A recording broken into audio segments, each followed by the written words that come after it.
ওই পুলিশের সাবেক আইজি ওই 3 ইঞ্চি হারুন।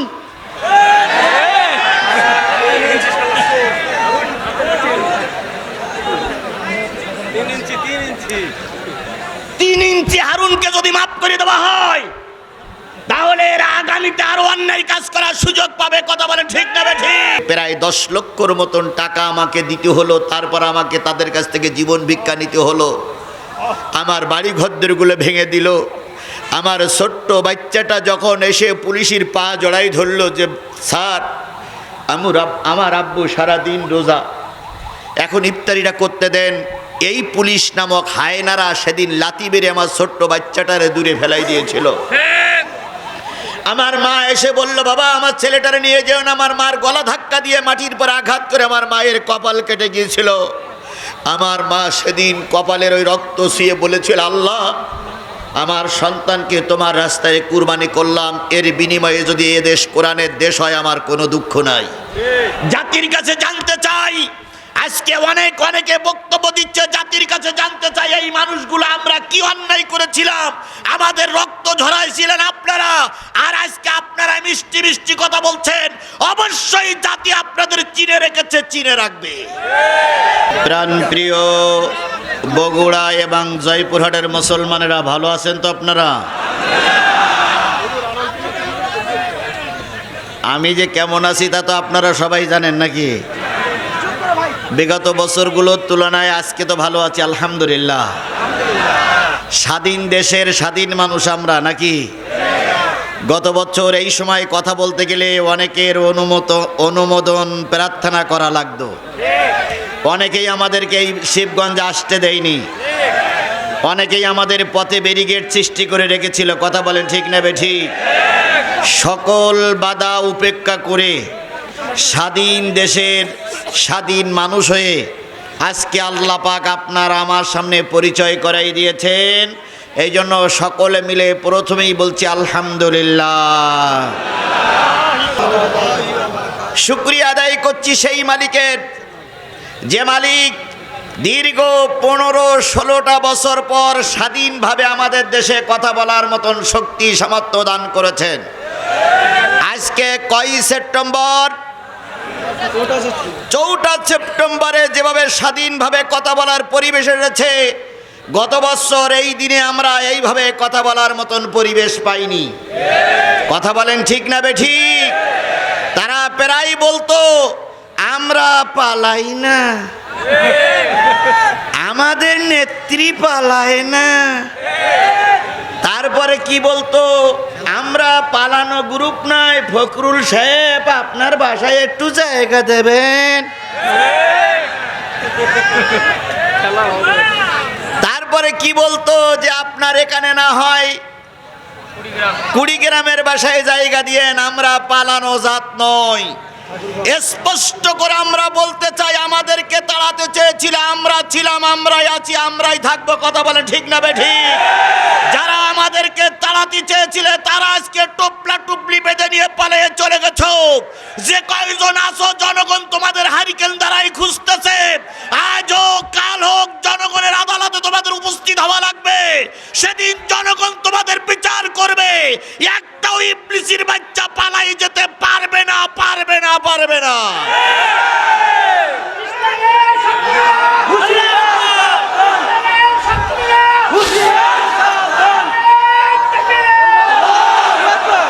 আর একজন তো প্রায় বলতো খেলা হবে, তাই বলতো না? খেলা হবে। একজন কবি, এই যে এদের জন্য দেখা ডিস্টার্ব হচ্ছে।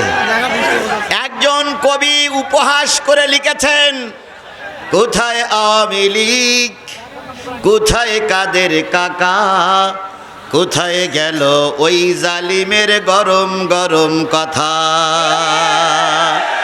কোথায় আওয়ামী লীগ, কোথায় কাদের কাকা, কোথায় গেল ওই জালিমের গরম গরম কথা।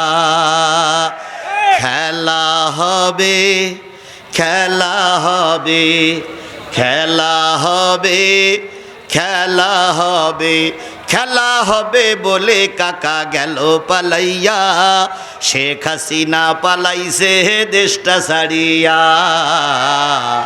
জনগণ শান্তি পাইল ফিরিয়া। সুতরাং যে মালিক আমাদের এই স্বাধীনতার দুয়ার পর্যন্ত পৌঁছাই দিলেন, সেই মালিকের শুকরিয়া আসতে না জোরে সবাই মিলে বলছি আলহামদুলিল্লাহ। কে খুশি হয়েছে? জোরে বলেন, কে খুশি হয়েছে? বিজয় যখন আসবে তখন কি করতে হবে সে শিক্ষা কোরআনে আছে না নাই? আল্লাহ বললেন ইজা জাআ নাসরুল্লাহি ওয়াল ফাত ওয়া রাআইতান নাসা ইয়াদখুলুনা ফি দীনিল্লাহি আফওয়াজা। যখন সাহায্য এবং বিজয় আসবে তখন দেখবে দলে দলে মানুষ আপনাদের কাতারবদ্ধ হচ্ছে। কথা বলেন ঠিক না বে ঠিক? বিগত 15টা বছর যাদের জবান বন্ধ ছিল তারা এখন গরম গরম কথা বলতে শুরু করেছে।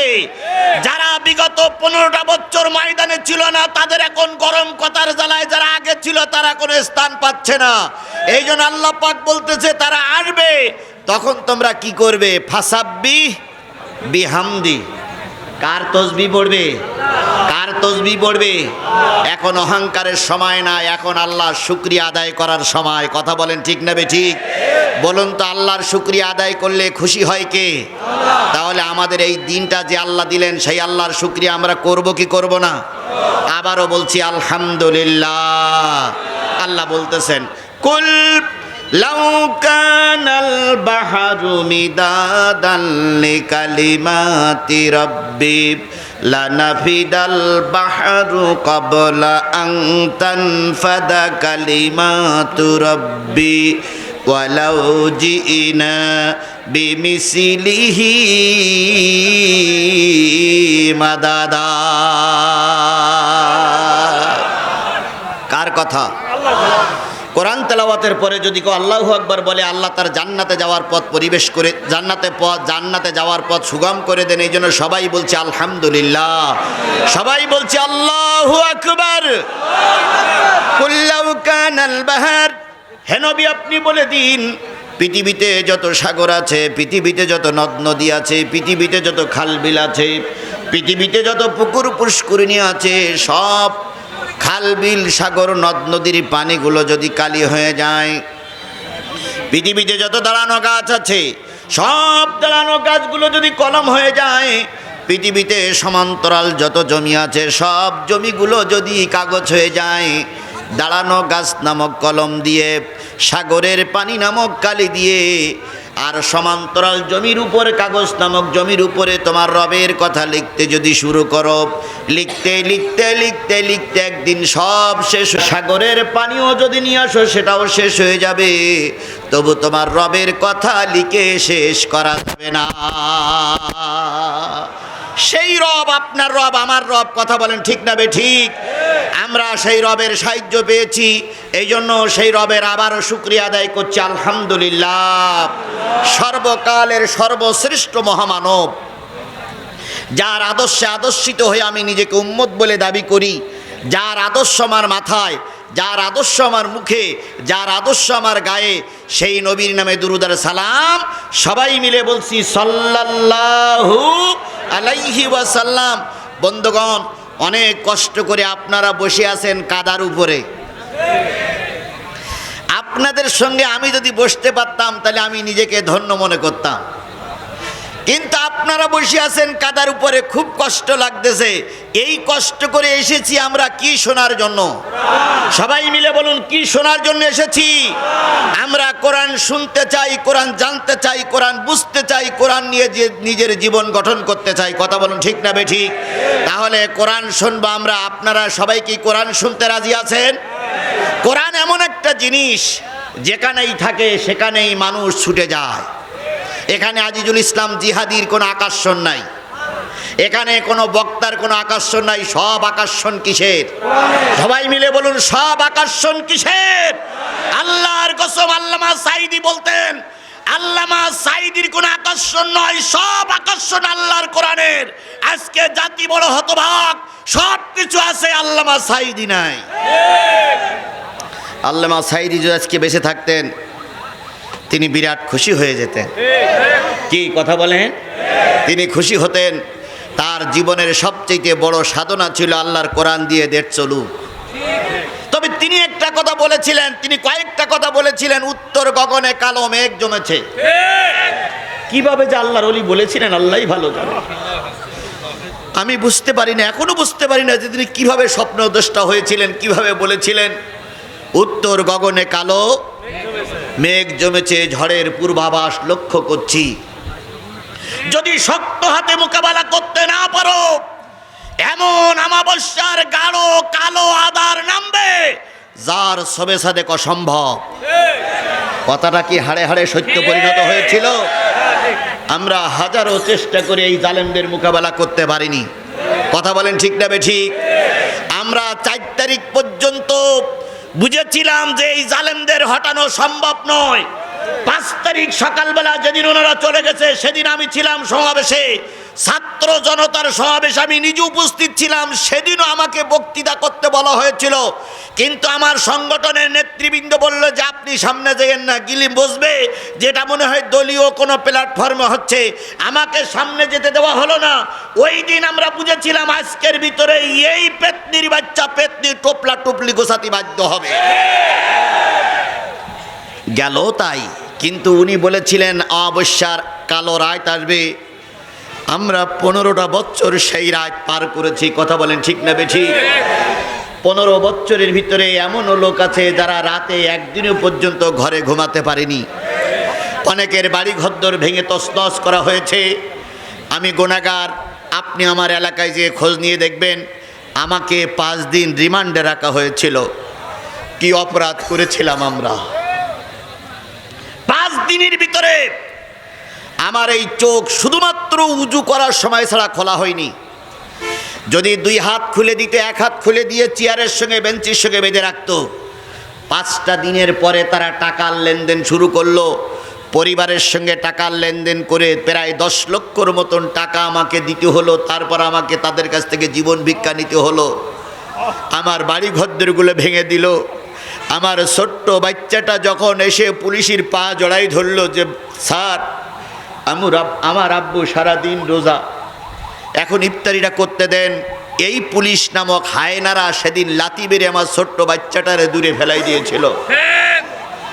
আমার মা এসে বলল বাবা আমার ছেলেটারে নিয়ে যেও না। আমার মার গলা ধাক্কা দিয়ে মাটির পর আঘাত করে আমার মায়ের কপাল কেটে গিয়েছিল। আমার মা সেদিন কপালের ওই রক্ত ছুঁয়ে বলেছিল আল্লাহ আমার সন্তানকে তোমার রাস্তায় কুরবানি করলাম, এর বিনিময়ে যদি এ দেশ কোরআনের দেশ হয় আমার কোনো দুঃখ নাই। জাতির কাছে জানতে চাই, আজকে অনেকে বক্তব্য দিচ্ছে, জাতির কাছে জানতে চাই এই মানুষগুলো আমরা কি অন্যায় করেছিলাম? আমাদের রক্ত ঝরাইছিলেন আপনারা, আর আজকে আপনারা মিষ্টি মিষ্টি কথা বলছেন।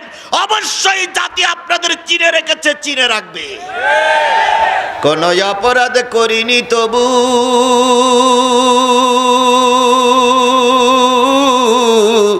আমি আজ কারাগারে, বিনা দোষে জেলে আমায় পাঠায় জালিম সরকারে। কোন অপরাধ করিনি তবু আমি আজ কারাগারে, বিনা দোষে জেলে আমায় পাঠায় জালিম সরকারে। কান্দিসি নামায় আমার মতো হাজার সোনার ছেলে, বন্দি আছে জেলখানাতে দিনের সব কাজ ফেলে। যেই দেশেতে বিচার সে তাপ বলবো এসব কারে, বিনা দোষে জেলে আমায় পাঠায় জালিম সরকারে। চোর ডাকাত আর খুনিরা পায় রাষ্ট্রপতির ক্ষমা, সৎ মানুষের জন্যে শুধু দুঃখ কষ্ট জমা। সত্য কথা বললে মাগো গুলি করে মারে, বিনা দোষে জেলে আমায় পাঠায় জালিম সরকারে।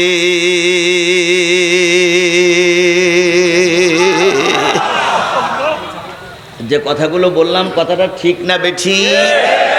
তাহলে আল্লাহ পাক ওই দিনটা পার করে এখনো রসুলের পথে আপনাকে আমাকে কবুল করেছেন। এই জন্য রসুলের নামে দুরুদ আর সালাম সকলে মিলে বলছি সাল্লাল্লাহু আলাইহি ওয়াসাল্লাম। বন্ধুগণ, আমরা কিসের থেকে কথা শুনতে চাই? কোরআন থেকে কথা শুনলে সেই কথাগুলো ভুল ভ্রান্তি কম হয়। কথা বলেন ঠিক না বেঠিক? সুতরাং আমরা কিসের থেকে কথা শুনবো? আরো জোরে বলেন, কিসের থেকে কথা শুনবো?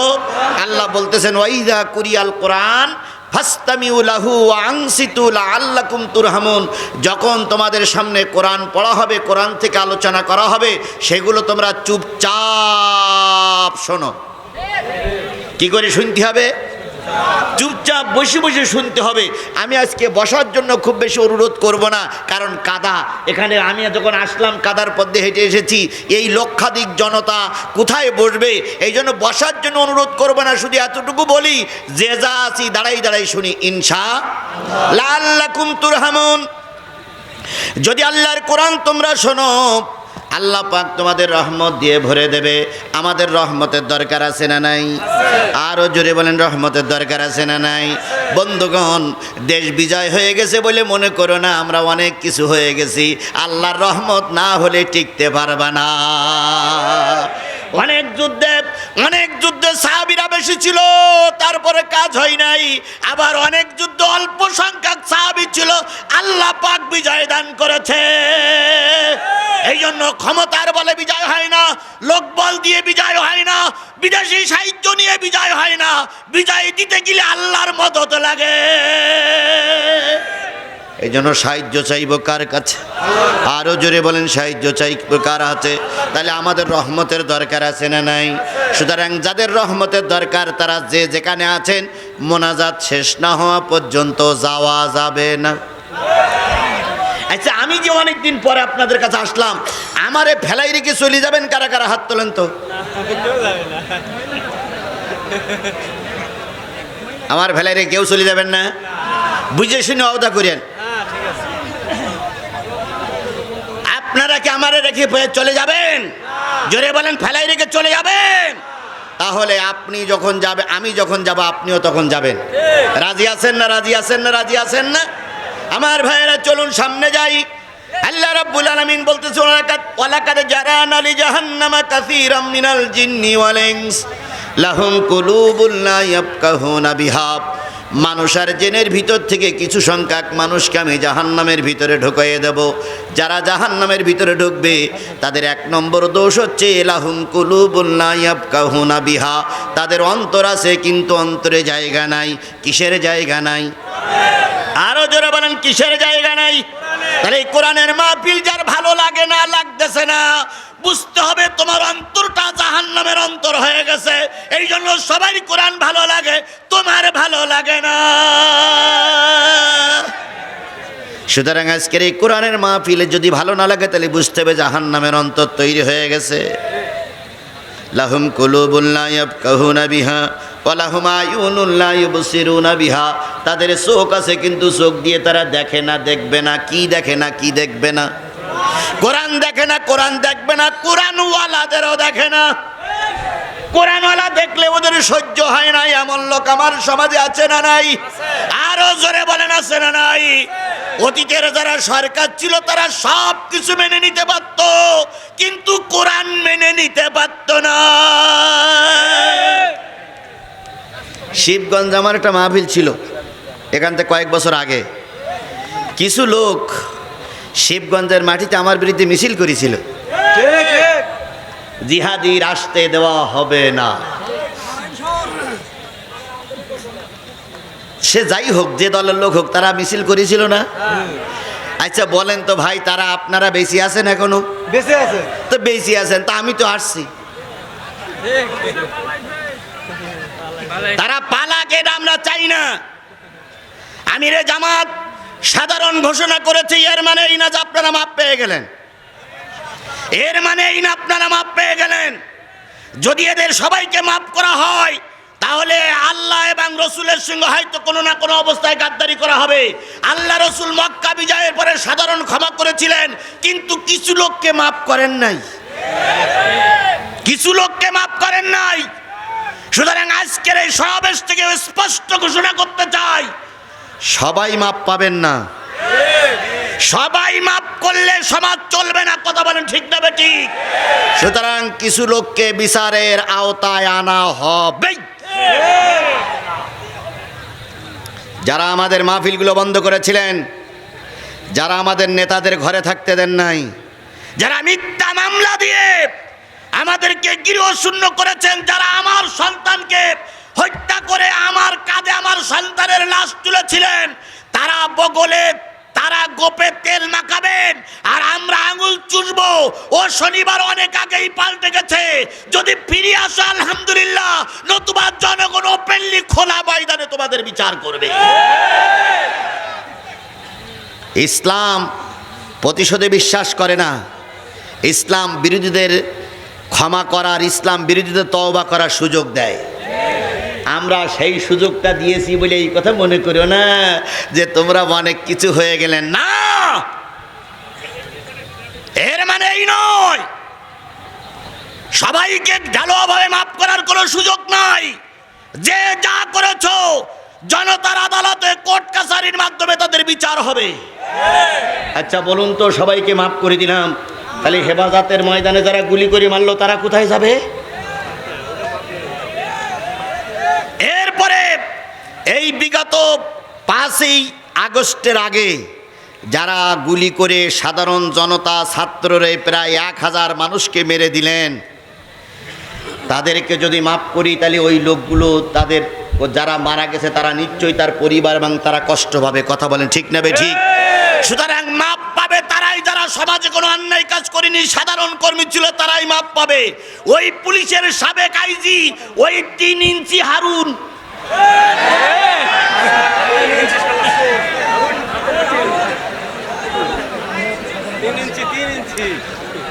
3 ইঞ্চি হারুনকে যদি মাফ করে দেওয়া হয় তাহলে এরা আগামীতে আরো অন্যায় কাজ করার সুযোগ পাবে। কথা বলেন ঠিক না ঠিক? এই আইন মন্ত্রীরা যদি মাফ করে দেওয়া হয় তাহলে আইন আরো বেআইন হবে। কথা বলেন ঠিক না ঠিক? এই কাউয়া কাদেরকে যদি মাফ করে দেওয়া হয় সমাজে আরো অশান্তি হবে। যে প্রধানমন্ত্রী, সাবেক প্রধানমন্ত্রী যখন বিমানে চড়তেছে তখনও বলতেছে পুলিশের আইজিকে ডেকে, দেখো তো গুলি করে ময়দান পরিষ্কার করতে পারো কিনা। তাহলে যে ব্যক্তি বিমানে ওঠার সময় বলে গেলেন গুলি করে ময়দান পরিষ্কার করো, এই ব্যক্তির যদি মাফ করে দেওয়া হয় তাহলে জাতি কার বিচার করবে, কার দিক জাতি তাকাই থাকবে। সুতরাং ইবলিস ফিরাউন নমরুদদের মাফ করা হবে না, হবে না, হবে না।